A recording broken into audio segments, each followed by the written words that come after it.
In a remarkable fusion of technology and human potential, a groundbreaking brain implant paired with advanced artificial intelligence has given a woman her ability to speak again, who lost it due to paralysis. This incredible story shows how innovation can totally change someone's life. But before we go any further, don't forget to like and subscribe to our channel. Now let's get started. When Anne turned 30, her life took an unexpected turn. She experienced a brainstem stroke that left her completely paralyzed, unable to control her muscles or even breathe. This sudden and mysterious event cast a dark shadow over her life. For the next 5 years, Anne lived with the fear that she might not wake up from her sleep each night. It was a long and challenging journey of physical therapy before she could regain some movement in her facial muscles, allowing her to laugh and cry, but the ability to speak remained out of reach. Overnight, everything was taken from me, Anne wrote, using a device that enables her to type slowly on a computer screen with small movements of her head. I had a 13-month-old daughter, an 8-year-old stepson, and 26-month-old marriage. Fast forward to today, and Anne is part of a research project at UC San Francisco and UC Berkeley.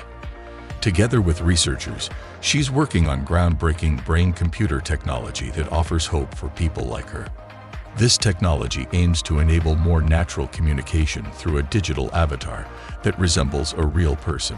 What's truly remarkable is that this project represents the first time in history that speech and facial expressions have been synthesized directly from brain signals.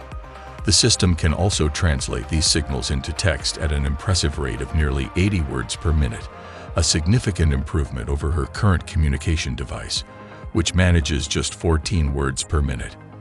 This advancement offers a ray of hope for individuals like Anne, promising a brighter future where they can communicate more easily and express themselves more naturally. Dr. Edward Chung, a leading expert in neurological surgery and chair of the department at UCSF, has been dedicated to developing brain-computer interface (BCI) technology for over a decade. His latest research breakthrough, published on August 23, 2023, in the prestigious journal Nature, holds the promise of bringing an FDA-approved system for speech from brain signals closer to reality. Dr. Chang's ultimate goal is to reinstate a complete and natural form of communication, one that encompasses our entire physical being.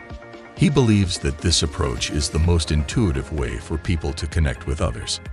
As a member of the UCSF Weill Institute for Neurosciences and the Jeanne Robertson Distinguished Professor, he's enthusiastic about the recent advancements in the field, as they bring us significantly closer to providing a genuine solution for patients in need. In 2020, Anne chronicled her journey in a psychology class paper, painstakingly typing one letter at a time.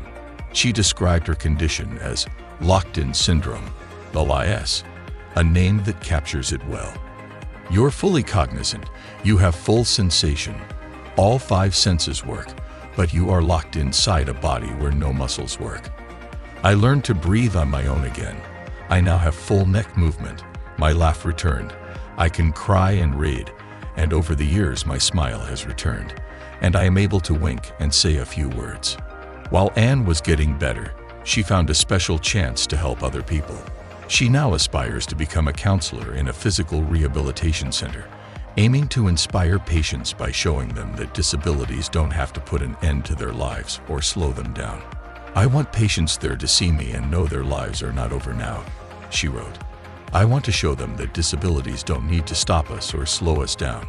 In 2021, she learned about Dr. Edward Chang's study, thanks to an inspiring story of Pancho, a paralyzed man who helped the research team translate his brain signals into text as he tried to speak. Pancho, like Anne, had experienced a brainstem stroke years earlier, raising doubts about his ability to convey speech through his brain signals. Merely thinking about speaking wasn't enough. The system required an actual attempt to speak. Pancho became the first person with paralysis to demonstrate that decoding speech from brain signals into full words was indeed possible. Dr. Chang's team embarked on an even more ambitious mission with Anne. decoding her brain signals to capture the full richness of speech, including the intricate facial movements that come with conversation.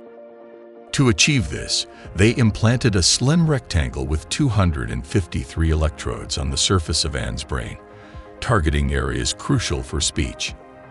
These electrodes intercepted the brain signals that, had it not been for her stroke, would have directed her lip, tongue, jaw, larynx, and facial muscles.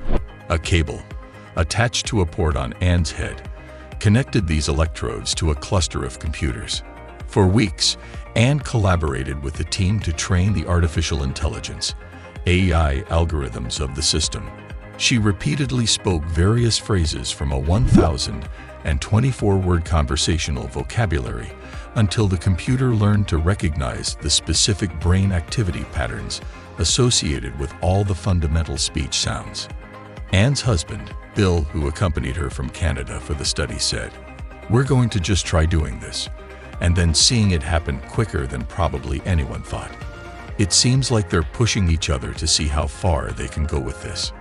Rather than training the AI to recognize entire words, the researchers designed a system that deciphers words from smaller units known as phonemes. These phonemes are like the building blocks of speech, much like how letters come together to form written words. For instance, the word hello consists of 4 phonemes: E, A, L, and AO. This innovative approach meant that the computer only needed to learn 39 phonemes to decode any English word. It not only boosted the system's accuracy, but also made it 3 times faster. 𝗙𝗵𝗶𝘀, who, along with Alex Silva, developed the text-to-decoder as graduate students in the Joint Bioengineering program at UC Berkeley and UCSF, emphasized the significance of accuracy, speed, and vocabulary. He mentioned it's what gives Anne the potential, in time, to communicate almost as fast as we do, and to have much more naturalistic and normal conversations. To recreate Anne's speech, the team came up with an algorithm tailored to sound like her pre-injury voice. They achieved this by using a recording of Anne speaking at her wedding, making her synthesized voice feel strangely familiar to her. She described the experience, saying, "My brain feels funny when it hears my synthesized voice. It's like hearing an old friend." Anne eagerly anticipates the day when her daughter, who currently knows her through the impersonal British accented voice of her current communication device, can hear her real voice. She explained, "My daughter was 1 when I had my injury. It's like she doesn't know Anne. She has no idea what Anne sounds like." The team also brought Anne's digital avatar to life with the help of software developed by Speech Graphics, a company specializing in AI-driven facial animation. Through customized machine learning processes, this software synchronized with the signals from Anne's brain as she attempted to speak, translating them into lifelike facial movements on her avatar.